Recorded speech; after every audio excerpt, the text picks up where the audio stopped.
तपाईहरु हेर्न सक्नुहुन्छ आज मैले चाहिँ मटन सुप बनाउन गइरहेको छु। अब यो चाहिँ यसमा चाहिँ मैले चाहिँ पानी मात्रै बोइल गरेर सट्ट त्यसमा चाहिँ क्याप्सिकमहरु हाले हैन। अब त्यसपछि यसमा मकै कोन अब यो हाले त्यसपछि चाहिँ अब यो अब मैले चाहिँ यसमा चाहिँ के भन्छ ओइल सोइल नहालिकन टमाटर टमाटर मिक्स गरेर आलु मिक्स गरेर त्यसपछि अब यो भाँडो सानो भयो भने अर्कोमा खन्याए हैन। अनि त्यसपछि पानी टन्ने थप्दै ब्रोकौली हाले अनि हरियो भिजाको मैले हाले। अनि त्यसपछि बोइल हुँदैछ अनि त्यसपछि अदुवा हाले काटेर चट्ट मिसाएर चट्ट गरेर अनि प्याज काटेर चट्ट हाल्दै धनिया अब काटेर रेडी गरेको छु लास्टमा हाल्नलाई। अनि त्यसपछि खोर्सानी अब अकबरे खोर्सानी हल्का हाल्दिएँ मैले। अनि त्यहाँबाट अब नुन हाल्नु पर्यो। अनि त्यसपछि अब चाहिँ भनेको बेसार हाल्नुपर्छ। अब बेसार हाल्दिउँ।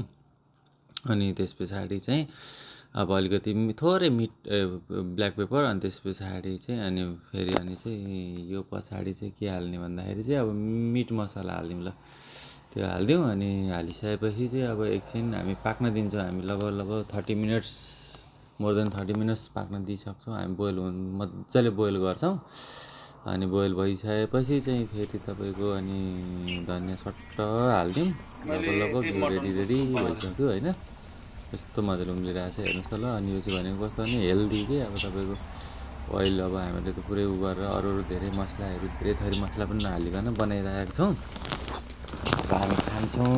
अब हामी चाहिँ यसरी आज फर्स्टचोटि ट्राई गर्न लागेको हैन। अब तपाईँहरू पनि ट्राई गर्न सक्नुहुन्छ हेल्दी फुड खानको लागि ल। ठिक छ है, तपाईँहरू पनि ट्राई गर्नु होला।